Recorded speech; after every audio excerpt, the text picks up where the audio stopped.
এই মেয়েটার নাম মিলি, আর সে একটা রেস্টুরেন্টে পার্ট টাইম কাজ করে। একদিন রাতের বেলা যখন সবাই চলে যায়, সে কোনো একভাবে রেস্টুরেন্টের ফ্রিজার রুমে আটকে যায়, যেখানে তাপমাত্রা -18 ডিগ্রির মতো। রেস্টুরেন্টের মালিকও তাকে বাইরে থেকে তালা দিয়ে বাড়ি চলে গেছে। পুরো মার্কেটে এমন একটা লোকও নেই যে তাকে উদ্ধার করতে পারে। তার উপর তার নিজের মোবাইল ফোনটাও সে সাথে আনেনি। এই রুমের মধ্যে কয়েক ঘন্টা থাকলেই যে কোনো মানুষ অতিরিক্ত ঠান্ডায় মারা পড়ে যাবে। এটা এতটাই ঠান্ডা যে শরীরের রক্ত জমে কিছুক্ষণের মধ্যেই বরফ হয়ে যায়। মিলি কি পারবে এই তালা দেওয়া শক্ত স্টিলের রুম থেকে বের হতে? এতক্ষণ যেটা বললাম সেটা শুধুমাত্র একটা নিছক গল্প না, এটা একটা বাস্তব ঘটনা। এই ঘটনার উপর ভিত্তি করেই 2019 সালে রিলিজ করা হয় মালায়ালাম সিনেমা হেলেন। আর কিছুদিন আগেই সেটার বলিউড রিমেক মিলি নামে রিলিজ করা হয়েছে। সিনেমাটা দেখে আমার কাছে খুবই ভালো লেগেছে। পুরো সিনেমাটা জুড়েই থাকবে একটা টান থ্রিল। প্রতি মুহূর্তে আপনার মনে হবে এই বুঝি মিলি মারা গেল। তাহলে চলুন মিলির এই গল্পটা একদম শুরু থেকে শুরু করা যাক। তবে যেহেতু আমাদের এই ভিডিওটা স্পন্সর করেছে আরোগ্য অ্যাপ, তাই শুরুতেই খুব ছোট্ট করে তাদের কথা বলে নেই, কারণ গল্পের মাঝে বললে আপনাদের যেমন বিরক্ত লাগবে তেমন গল্পের ফ্লোটাও নষ্ট হবে। আপনি মিলি একটা নার্সিং ইনস্টিটিউটে পড়াশোনা শেষ করেছে, এখন আপাতত সেই রেস্টুরেন্টে পার্ট টাইম জব করে। মিলির পরিবার বলতে আছে কেবলমাত্র তার বাবা বয়স্ক মানুষ আর সিগারেটে আসক্ত। মিলি অনেক বাড়ি তাকে সিগারেট খেতে না করেছে, কিন্তু তবুও প্রায় সে লুকিয়ে সিগারেট খায়। আর মিলির কাছে ধরা খেলে প্রত্যেক বাড়ি প্রমিস করে সে আর কখনো সিগারেট খাবে না, কিন্তু তবুও সুযোগ পেলেই আবার সিগারেট খায়। মিলির জীবনে তার বাবা ছাড়াও আরো একটা মানুষ আছে, এটা হলো তার বয়ফ্রেন্ড সামির। সামির আপাতত বেকার, তাই সে তার বাবাকে সামিরের কথা বলেনি। তার প্ল্যান ছিল সামির একটা চাকরি পেয়ে গেলেই তার বাবাকে সে সামিরের কথা বলবে, তারপর তারা দুজনে বিয়ে করে নেবে।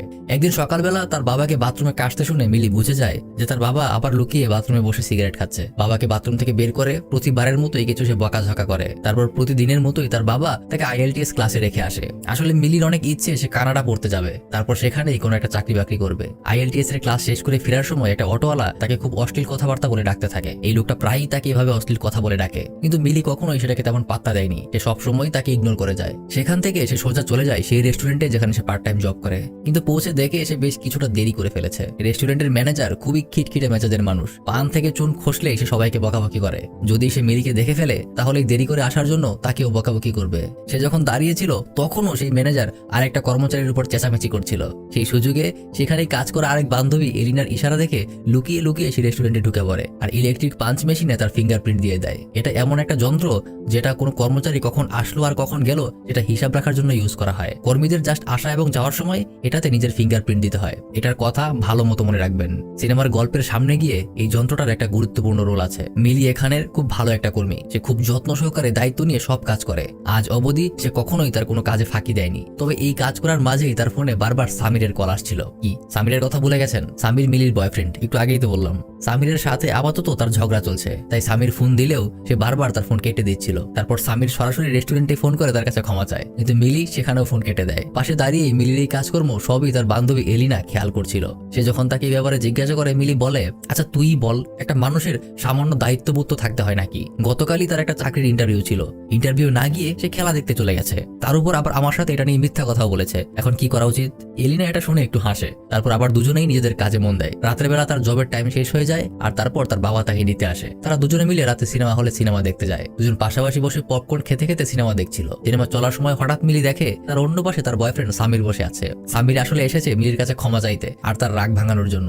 ওই যে চাকরির ইন্টারভিউ না দিয়ে সে খেলা দেখতে চলে গিয়েছিল। মিলির রাগ করাটাও এখানে খুবই স্বাভাবিক। তারা দুজনে প্ল্যান করে আছে সামিরের একটা চাকরি হয়ে গেলেই মিলি তার বাবাকে তাদের সম্পর্কের কথা জানাবে, তারপর যথারীতি বিয়ে। আর সেখানে কিনা সামির চাকরির ইন্টারভিউ বাদ দিয়ে খেলা দেখে। যাই হোক, সামির তার পাশে বসে ফিস করে তার কাছে ক্ষমা চাইতে থাকে আর তার রাগ ভাঙানোর জন্য এটা সেটা বলতে থাকে। কিন্তু মিলি তাতেও না মানলে সে তাকে ব্ল্যাকমেইল স্টাইলে বলে, আমাকে যদি মাফ না করো আমি কিন্তু ডিরেক্ট তোমার পায়ে পড়ে যাব। বাবা দেখে ফেলবে এই ভয়ে মিলি বলে, আচ্ছা দিলাম তোমাকে মাফ করে, এখন যাও, বাবা দেখে ফেললে আবার ঝামেলা হবে। ও আর একটা কথা কি আপনাদের বলেছি? আচ্ছা না বলে থাকলে বলি, সামিরের নাম্বারটা মিলি তার ফোনে সামিরা নামে সেভ করে রেখেছে, যেটা অনেক মেয়ে করে, মানে বয়ফ্রেন্ডের নাম মেয়েদের নাম দিয়ে সেভ করে রাখা আর কি। এই কারণে কখনো সামির মিলির ফোনে কল দিলে আর সেটা তার বাবা দেখে ফেললে তার বাবা মনে করে এটা হয়তো মিলির কোনো বান্ধবী হবে, তাই সে কখনো তার ফোন রিসিভ না করে সেটা সরাসরি মিলিকে দিয়ে দেয়। এভাবেই দিন কেটে যেতে থাকে। মিলির IELTS পরীক্ষা খুবই ভালো হয়েছে, এখন সে কানাডাতে যাওয়ার প্রসেস করছে। এটা নিয়েও সে অনেক খুশি, যদিও তার বাবা তেমন একটা খুশি না। আসলে তার বাবা চায় না যে তার মেয়ে দেশের বাইরে চলে যায়। এর মাঝে একদিন সামির গিয়ে সেই অটোওয়ালাকে, যে কিনা প্রায় মিলিকে উল্টাপাল্টা কথা বলতো, তার সাথে রীতিমতো মারামারি করে চলে আসে। একদিন রাতের বেলা মিলিকে তার রেস্টুরেন্টের বান্ধবী এলিনা বাড়িতে ড্রপ করতে আসে। বাড়িতে ঢুকেই তাকিয়েই দেখে তার বাবা বাইরে দাঁড়িয়ে আছে। তার বাবা তখন কিছু একটা লুকাচ্ছিল, কিন্তু আবার সে সিগারেট সহ ধরা পড়ে যায়। যেহেতু মিলির পরিবার খ্রিস্টান ছিল, তাই তার বাবাকে ভেতরে এনে সে বাইবেলের উপর হাত রেখে প্রতিজ্ঞা করায় যে আর কখনোই সে সিগারেট খাবে না, আর সব লুকিয়ে রাখা সিগারেট তাকে দিয়ে দেবে। তারপর তার বাবা এমন এমন জায়গা থেকে সিগারেট বের করে, দেখলে আপনার হাসি আসবে, মানে বুকশেলফের বইয়ের চিপা, খেলনা, ব্যাটারি, এমন সব অদ্ভুত অদ্ভুত জায়গায় সে সিগারেট রাখে। তার মেয়ের কাছে প্রমিস করে সে আর কখনোই সিগারেট খাবে না, কিন্তু একটু পরেই অনেক ইমোশনাল হয়ে তার মেয়ের কাছে লাস্ট বারের মতো একটা সিগারেট খেতে চায়। তার মেয়ে তাকে সেই সুযোগ দেয়। তারপর বাবা মেয়ের খুনসুটি করে আরো কিছুটা সময় কেটে যায়। পরের দিন মিলি তার রেস্টুরেন্টের ফ্রিজার রুমে কাঁচা মাছ, মুরগি এসব রাখছিল। এই রুমটা এই গল্পের সবচেয়ে ইম্পর্টেন্ট জায়গা, এটা খেয়াল রাখবেন। এটা এমন একটা রুম যেটা পুরোটাই একটা ফ্রিজ, মানে গোটা রুমটাই একটা ফ্রিজ। এখানে তাপমাত্রা সবসময় -18 ডিগ্রির আশেপাশে থাকে। -18 ডিগ্রি মানে কিন্তু অনেক ঠান্ডা। জিরোতে আসলেই যেখানে পানি বরফ হয়ে যায়, সেখানে এই রুমে -18। এই রুমে কেউ 10 মিনিটের বেশি নর্মাল কাপড়ে থাকতেই পারবে না। এই রুমে যখন মিলি কাঁচা মুরগির মাংস রাখতে এসেছিল, তখনই তার ফোনে সামিরের কল আসে। সামির তাকে জানায় যে তার জব হয়ে গেছে, তবে সেটা চেন্নাইতে। চেন্নাই তাদের শহর থেকে অনেকটা দূরে ছিল। এতে যদিও মিলির কিছুটা মন খারাপ হয়, তবে আলটিমেটলি সে খুশিই হয়, অন্তত সামিরের একটা চাকরি হয়েছে। সে সামিরকে বলে সে আজকে রাতেই তার সাথে দেখা করতে যায়। কিন্তু সামির তখন চাকরি পাওয়ার খুশিতে তার বন্ধুদের নিয়ে হালকা সিগারেট আর মদ খেয়ে ফুর্তি করছিল। সে ভাবেওনি যে মিলি তার সাথে তখনই দেখা করতে চাইবে। এদিকে মিলি তার ম্যানেজারের কাছে গিয়ে বলে সে আজকে একটু আগে বাড়ি যেতে চায়। এই ম্যানেজারটা যে এমনিতেই একটু খিটখিটে স্বভাবের, সেটা তো আগেই বলেছি। সে মিলির কথা শুনেই বলে আমার বিয়ে হয়েছে 6 মাস হয়ে গেছে, তাও আমি কি একদিন আগে বাসায় গিয়েছি? তোমাদের সবাইকে বিদায় করে সবার শেষে আমি বাড়ি যাই, আর তোমাদের খালি ছুটি ছুটি ছুটি। কিন্তু মিলি আর একটু জোরাজোরি করলে ম্যানেজার তাকে ছুটি দিয়ে দেয়। তারপর মিলি সামিরকে নিয়ে চার্চে গিয়ে একটু প্রার্থনা করে। দুদিনের মধ্যেই সামিরের চাকরিতে জয়েন করার দিন, তাই পরদিনই তাকে চেন্নাইতে চলে যেতে হবে। এটা নিয়ে কথা বলতে বলতেই তারা দুজন বাইকে করে মিলির বাড়ির দিকে যাচ্ছিল। রাস্তায় পুলিশ তাদের গাড়ি থামায় হেলমেট না থাকার কারণে। পুলিশ অফিসার তাকে বলে 200 টাকা জরিমানা দিতে। জরিমানা নিতে নিতে সে বলে তোর তো কপাল ভালো, মদ খেয়ে গাড়ি চালাচ্ছিস না, মদ খেয়ে চালালে তো একদম পুলিশ স্টেশনে নিয়ে যেতাম। এটা শুনেই সামির একটু তাড়াহুড়ো করতে থাকে। সামিরের এই তাড়াহুড়ো দেখে পুলিশের সন্দেহ হয়। সে এগিয়ে এসে সামিরকে অ্যালকোহল টেস্টার ডিভাইসটাতে একটা ফু দিতে বলে। এই ডিভাইসটার নাম ব্রেথালাইজার। এটাতে ফু দিলেই বোঝা যায় যে রক্তে কতটুকু অ্যালকোহল আছে। এগুলি প্রায় সব দেশের পুলিশই ব্যবহার করে ড্রিঙ্ক এন্ড ড্রাইভ কেসে আসামি ধরার জন্য।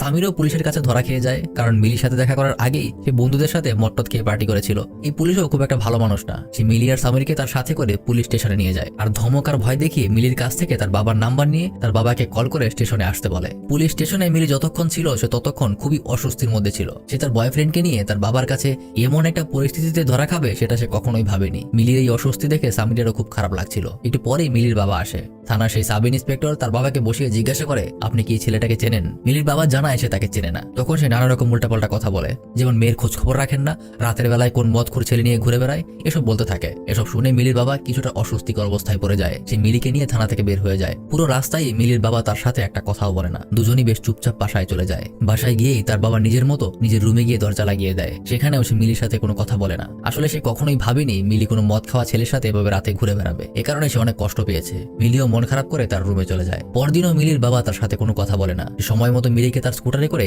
পাসপোর্ট অফিসে নিয়ে যায়, যেখানে অফিসারদের সাথে কথা বলে, কিন্তু মিলির দিকে ফিরেও তাকায় না। মিলি তার বাবার সাথে কথা বলার জন্য ছটফট করছিল, কিন্তু তার বাবা তাকে রেস্টুরেন্টের সামনে ড্রপ করে বাড়ি চলে যায়। মিলি মন খারাপ করে রেস্টুরেন্টে ঢুকে। সে যেতেই তার বান্ধবী এমিলি তাকে জানায় যে গতকাল নাকি সে ভুল করে স্টকের মালগুলি জায়গা মতো রাখেনি, তাই ইঁদুর ঢুকে অনেক কিছু নষ্ট করে ফেলেছে। মিলির মনে পড়ে যায় সে গতকাল সামিরের সাথে ফোনে কথা বলার জন্য আরেকজনকে দায়িত্ব দিয়ে বের হয়ে গিয়েছিল। এর মাঝেই ম্যানেজার এসে তার গাফিলতির জন্য মিলিকে বকাবকি করতে থাকে। সে জানায় তার জন্যই নাকি 3000 টাকার মালামাল নষ্ট হয়ে গেছে। মিলির মন এমনিতেই অনেক খারাপ।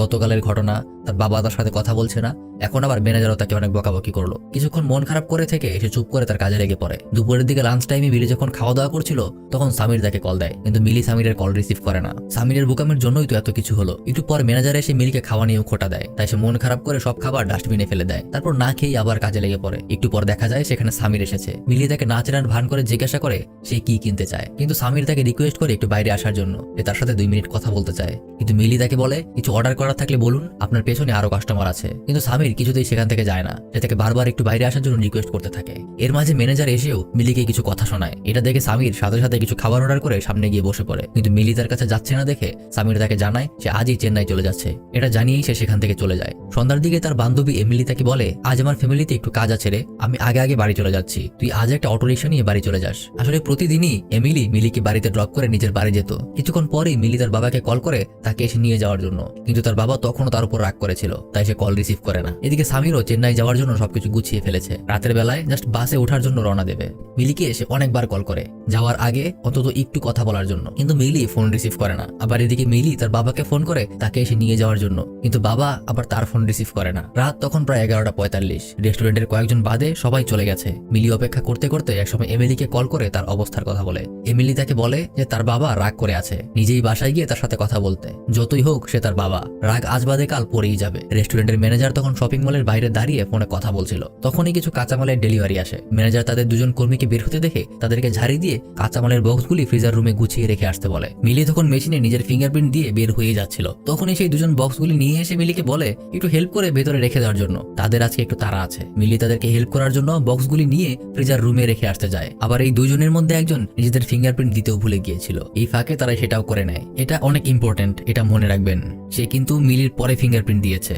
এদিকে মিলি সেই বক্সগুলি ফ্রিজার রুমে গুছিয়ে রাখতে থাকে। তখন ম্যানেজার এসে রেস্টুরেন্টে ঢুকে এবং দেখে সবাই চলে গেছে। বাথরুম সেরে বের হওয়ার সময় সে দেখে ফ্রিজার রুমের দরজাটা খোলা। সে মনে করে সেই দুজন হয়তো ফ্রিজার রুমের দরজা খোলা ছেড়ে চলে গেছে। সে মনে মনে তাদের দুজনকে দুটো গালি দিয়ে ফ্রিজার রুমের বাইরে থেকে তালা দিয়ে দেয়। আর এভাবেই মিলি সেই ফ্রিজার রুমে আটকা পড়ে যায়। এদিকে মিলি তখনও ফ্রিজার রুমের ভেতরে কাজ করছিল। সে তখনও জানতো না যে দরজা বাইরে থেকে লাগিয়ে দেওয়া হয়েছে। তারপর ম্যানেজার তার কম্পিউটারে গিয়ে চেক করে যে সবাই মেশিনে ফিঙ্গারপ্রিন্ট দিয়েছে, তার মানে সবাই বের হয়ে গেছে। এই মনে করে সে ফ্যান লাইট সবকিছু অফ করে রেস্টুরেন্ট থেকে বের হয়ে যায়। এদিকে লাইট অফ করা মাত্রই মিলি টের পেয়ে যায় যে ম্যানেজার আসলে বাইরে চলে যাচ্ছে। সে এসে দরজা ধাক্কাতে আর টানতে শুরু করে, কিন্তু দরজা ছিল স্টিলের তৈরি আর অনেক শক্ত। ভেতরে অনবরত ভারী ভারী দুটা ঠান্ডা বাতাস আসার ফ্যান চলছিল। তার এই শব্দ বাইরে থেকে শোনাই যায় না। ম্যানেজার এদিকে রেস্টুরেন্টে তালা লাগিয়ে ততক্ষণে বাইরে চলে গেছে। মিলির সাথে সাথে তার ব্যাগ চেক করে দেখে তার ফোনটাও তার সাথে নেই। ছেলেগুলির হাত থেকে বক্সগুলি নেওয়ার সময় সে তার ফোন আর পার্স বাইরে রেখে দিয়েছিল। এখন তার হাতে বাইরের কারোর সাথে যোগাযোগ করার রাস্তাটাও বন্ধ। এদিকে মিলির বাবা ফোন রিসিভ না করলেও রাত বেশি হয়ে যাওয়ার কারণে অনেক চিন্তা করছিল। তখন প্রায় রাত 12টা বাজে। সে বাসার বাইরেই মিলির জন্য অপেক্ষা করছিল। মিলি এদিকে দরজা ভাঙার জন্য একটা ট্রে নিয়ে অনেকবার ধাক্কা দেয়, কিন্তু দরজা স্টিলের হওয়ার কারণে এতে কিছুই হয় না। রুমের তাপমাত্রা তখন -9 ডিগ্রির মতো। আস্তে আস্তে মিলির হাত ঠান্ডায় জমে যাচ্ছে। সে এই রুমের মধ্যে আছে 20 মিনিটের মতো হয়ে গেছে, যেখানে 5-6 মিনিটের বেশি এই রুমে থাকাটাই অনেক কষ্টকর। এদিকে সামির বাস স্টেশনে গিয়েও মিলিকে আবার ফোন দেয় যাবার আগে একবার মিলির সাথে একটু কথা বলার জন্য, কিন্তু বাসের সময় হয়ে যাওয়ার কারণে সে বাসে উঠে পড়ে। বাসে বসেও সে মিলিকে বারবার কল দিয়েই যাচ্ছিল, কিন্তু মিলির ফোন তখন বাইরে, তাই ফোনে রিং হয়ে যাচ্ছিল, কেউ ফোন রিসিভ করছিল না। মিলির বাবা এদিকে অনেক টেনশন করে তার বান্ধবী এমিলিকে কল করে, কিন্তু এমিলি জানায় সে আগে আগে চলে এসেছিল, তাই সে তেমন কিছু বলতে পারে না। এমিলি এক এক করে রেস্টুরেন্টের সবাইকে কল করে, কিন্তু কেউই তেমন কিছুই বলতে পারে না। রেস্টুরেন্টের ম্যানেজার জানায় মিলি বের হয়ে গেছে, কারণ সে ফিঙ্গারপ্রিন্ট মেশিন চেক করেছে আর তাতে মিলির ফিঙ্গারপ্রিন্ট ছিল। এমিলি ফোন করে মিলির বাবাকে এই কথাটা জানায়। এদিকে মিলির রুমের টেম্পারেচার আরো কমে গিয়ে এখন -12 হয়ে গেছে। মিলির শরীর জমে আরো ঠান্ডা হয়ে যাচ্ছে। মিলির বাবা এদিকে টেনশন করতে করতে রেস্টুরেন্টটা যে শপিং মলের সামনে সেখানে চলে এসেছে। সেখানে দাঁড়িয়ে সে বারবার মিলিকে কল দিতে থাকে, কিন্তু কেউই তার কল রিসিভ করে না। মিলি দেখে তার ঘড়িতে 12:30 বাজে। সে জানতো ঠিক 12:30টার সময় শপিং মলের আরো মানুষ তাদের নিজেদের দোকান বন্ধ করে সেখান থেকে বের হয়ে যাবে। একদম পারফেক্ট টাইম মতো সবাই যখন রেস্টুরেন্টের সামনে দিয়ে যাচ্ছিল, তখনই একটা ট্রেনই এসে জোরে জোরে শব্দ করতে থাকে, কিন্তু বন্ধ রুম থেকে এই সামান্য শব্দ বাইরে পর্যন্ত আসছিল না। অসহায় মিলি রুমের ভেতরে কাঁদতে থাকে। এই রুমে আর কিছুক্ষণ থাকলে হয়তো সে মারা যাবে। তবুও শেষবারের মতো আরেকবার শক্তি সঞ্চয় করে নিয়ে সে ট্রে দিয়ে শব্দ করতে থাকে। তখনই বাইরে একটা ছোট ছেলে যাচ্ছিল। সে বুঝতে পারে ভেতর থেকে একটা শব্দ আসছে। সে ডাক দিয়ে তার বাবাকে বলে, বাবা, আমার মনে হয় ভেতরে কিছু একটা শব্দ হচ্ছে। কিন্তু তার বাবা সেটাকে তেমন গুরুত্ব না দিয়ে, এটা তোমার মনের ভুল বাবা, এখানে কেউ নেই, এসব বলে তাকে কোলে নিয়ে বের হয়ে যায়। এদিকে মিলির বাবা শপিং মলের সামনেই টেনশন করছিল। প্রায় 50 মিনিট হয়ে গেছে। মিলির রুমের টেম্পারেচার আরো খানিকটা কমে গেছে। ঠান্ডায় মিলির হাত পা মুখ সবকিছুই লাল হয়ে যাচ্ছে।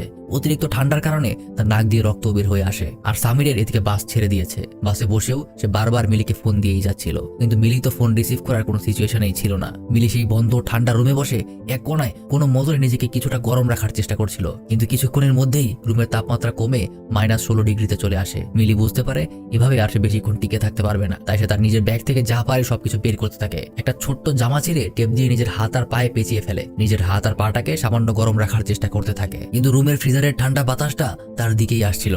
সে কিছুতেই নিজেকে গরম রাখতে পারছিল না। সে চেষ্টা করতে থাকে ফ্রিজারের এসির বাতাসটাকে বন্ধ করতে। সে কয়েকটা কার্টুন ছিঁড়ে সেগুলো দিয়ে ফ্যানের সামনে টেপ লাগানোর চেষ্টা করতে থাকে, কিন্তু সেই ফ্যানের জোরালো বাতাসে কাগজের কার্টুনের পাতাগুলি সেখানে লেগে থাকে না। লাগানোর কিছুক্ষণের মধ্যেই সেগুলি খুলে পড়ে যায়। সে আবার চেষ্টা করতে গিয়ে সেখান থেকে মাটিতে পড়ে যায় এবং তার পায়ের উপরে সে একটা স্টিলের র্যাক পড়ে। এদিকে মিলির বাবা কোনো উপায় না পেয়ে শেষ পর্যন্ত পুলিশ স্টেশনে যায়। তাকে দেখেই সেই এসআইটা এসে বলে, আরে আপনি সেই মেয়েটার বাবা না যে মদখোর ছেলেটার সাথে ঘুরছিল? মিলির বাবা তাকে জানায় মিলি 11টার মধ্যে বাসায় চলে আসে। কিন্তু এখনো বাড়ি ফিরেনি। তখন সে বলে হয়তো সেই ছেলেটার সাথে কোথাও আছে, দেখেন গিয়ে, আগে দেখে আসেন তারপর আমাদের বলিয়েন। তারপর সে পুলিশের কথা মতো তাদের কাছ থেকে ছেলেটার ঠিকানা নিয়ে তার বাড়িতে চলে যায়। এদিকে মিলির অবস্থা খুবই খারাপ। একটা পায়ের উপরে পড়ার কারণে সেই জায়গাটা একটা বিশাল ক্ষত হয়ে গেছে। তার উপর তীব্র ঠান্ডার কারণে সেই জায়গার মাংসটাও মরে যাচ্ছে। মিলির বাবা তার এক বন্ধুকে নিয়ে সেই ছেলের বাড়িতে গিয়ে জানতে পারে সেই ছেলেটা অর্থাৎ সামির আজ রাতের বাসেই চেন্নাই চলে গেছে। সে আরো কয়েকবার মিলিকে কল দেয়, কিন্তু প্রতিবারের মতোই কেউ কল রিসিভ করে না। কিছুক্ষণের মধ্যে এমিলিও সেখানে চলে আসে। তারা সেখান থেকে সামিরকে কয়েকবার কল করে, কিন্তু সামিরও কল রিসিভ করে না। দেখা যায় সামিরও সেখানে চলে এসেছে। আসলে সামির মিলিকে পাওয়া যাচ্ছে না, এই কথা শুনেই বাস থেকে নেমে চলে এসেছে। সামিরকে দেখেই মিলির বাবা রেগে গিয়ে তার কলার ধরে, আমার মেয়ে কোথায় বল, হারামজাদা আমার মেয়ে কোথায়, এসব বলে তাকে মারতে থাকে। সামির অনেক কষ্টে বোঝায় যে সে আসলে জানেই না যে মিলি কোথায়। তারপর সবাই মিলে আরো একবার পুলিশ স্টেশনে যায়। এদিকে মিলির অবস্থা তখন খুবই খারাপ। ঠান্ডা রুমে প্রায় 2 ঘন্টা হয়ে গেছে। তার চোখ আস্তে আস্তে বন্ধ হয়ে আসছিল। তখনই সে তার পাশে একটা ইঁদুর দেখতে পায়। প্রথমে সে ইঁদুর থেকে বেশ ভয় পেয়ে যায়, কিন্তু কিছুক্ষণের মধ্যেই বুঝতে পারে ইঁদুরটাও তার মতোই এই রুমে এসে আটকা পড়ে গিয়েছে এবং ঠান্ডায় কষ্ট করছে। সামান্য একটু উষ্ণতার আশায় ইঁদুরটা তার আশেপাশে ঘুরতে থাকে। তার ইঁদুরটার প্রতি মায়া হয়, সে হাত দিয়ে সেটাকে আগলে ধরে রাখে। এদিকে মিলির বাবা সবাইকে নিয়ে পুলিশ স্টেশনে গিয়ে দেখে সেখানে সেই এসআইটা নেই। তাদের সামনে থানার কনস্টেবল সেই এসআইকে ফোন করে জানায় যে তারা আবার এসেছে এবং সেই ছেলেটা অর্থাৎ সামিরও তাদের সাথে আছে। কিন্তু এসআই বলে যে সে এখন আসতে পারবে না, তার আসতে কিছুটা সময় লাগবে। কনস্টেবলের হাত থেকে মিলির বাবা ফোনটা নিয়ে তাকে অনেক রিকোয়েস্ট করে তাড়াতাড়ি আসার জন্য, কিন্তু এতে এসআই উল্টা রাগ দেখিয়ে ফোনটা কেটে দেয়। এদিকে মিলি তার সারা গায়ে কার্টুনের কাগজ আর টেপ পিচিয়ে নিজেকে গরম রাখার চেষ্টা করছে। পাশে একটা চকলেটের কৌটা দেখে সেখান থেকে কিছুটা চকলেট বের করে খায়। চকলেট শরীর গরম রাখতে অনেকটা হেল্প করে। নিজের পাশাপাশি সেই ইঁদুরটাকেও কিছুটা খেতে দেয়। রুমের টেম্পারেচার তখন আরো 1 ডিগ্রি কমে যায়। মিলি বুঝতে পারে রুমের এই ফ্যানটাকে যদি সে বন্ধ না করে তাহলে সে হয়তো আর বেশিক্ষণ টিকে থাকতে পারবে না। স্টিলের একটা পাইপ ভেঙে নিয়ে সেটা দিয়ে ফ্যানটাকে নষ্ট করে ফেলার চেষ্টা করতে থাকে। এদিকে মিলির বাবা আর বাকি সবাই মিলে এক এক করে মিলির সকল বন্ধু বান্ধবের বাসায় গিয়ে মিলির খোঁজ নিচ্ছে, কিন্তু কেউই কিছু বলতে পারছে না। তখন মিলির বাবা এসে সামিরকে বলে, বাবা যদি তোমরা আমাকে রাজি করানোর জন্য এমন কিছু করে থাকো আমি তোমাদের বিয়েতে রাজি আছি, কিন্তু প্লিজ বলো আমার মেয়েটা কোথায়। কিন্তু সামির তাকে বলে তাকে বিশ্বাস করতে, সে সত্যিই মিল সম্পর্কে কিচ্ছু জানে না। কিছুক্ষণ পর পুলিশ স্টেশন থেকে আবার তাদের ফোন করা হয়। সবাই মিলে আবার পুলিশ স্টেশনে যায়। এদিকে দেখা যায় অনেক চেষ্টার পরেও মিলে সেই ফ্যানটাকে আর বন্ধ করতে পারে না। সৌভাগ্যবশত তখনই সে তার ব্যাগে বাবার খাওয়া সিগারেট আর একটা ম্যাচ খুঁজে পায়, যেগুলো সে কিছুদিন আগেই বাবার কাছ থেকে নিয়েছিল। সে দ্রুত কিছু কাগজ একসাথে করে সামনে সামান্য আগুন জ্বালায়। এতে করে কিছুক্ষণের জন্য সে ঠান্ডা থেকে কিছুটা হলেও রেহাই পায়, কিন্তু রুমটা বন্ধ থাকার কারণে পুরো রুমটাই আগুনের ধোঁয়ায় ভরে যায়। তাই মিলির নিঃশ্বাস নিতে কষ্ট হচ্ছিল। সে তাড়াতাড়ি করে আগুনটা নিভিয়ে দেয়। তারপর তার মাথায় আরেকটা বুদ্ধি আসে। সে বাক্সগুলি দিয়ে ছোট একটা খোপের মতো বানায়। তারপর সেটার ভেতরে গিয়ে ম্যাচটা জ্বালিয়ে শুয়ে থাকে যেন বাতাসটা সরাসরি তার গায়ে না লাগে। এদিকে পুলিশ স্টেশনে যাওয়ার পরই সামির সেই এসআইকে সাইবার সেলের হেল্প নিয়ে মিলির মোবাইলের লোকেশনটা ট্র্যাক করার জন্য বলে, কিন্তু এসআই তার কথা শুনে কাজের কাজ কিছু না করে উল্টো সামিরকে দোষ দিতে থাকে এবং তাকে মারতে শুরু করে। তখন মিলির বাবা তাকে থামায় এবং রেগে গিয়ে তার উপরই রাগ ঝাড়তে থাকে। তখনই তাদের সিনিয়র অফিসার থানার ওসি সেখানে চলে আসে। সেখানে আসতেই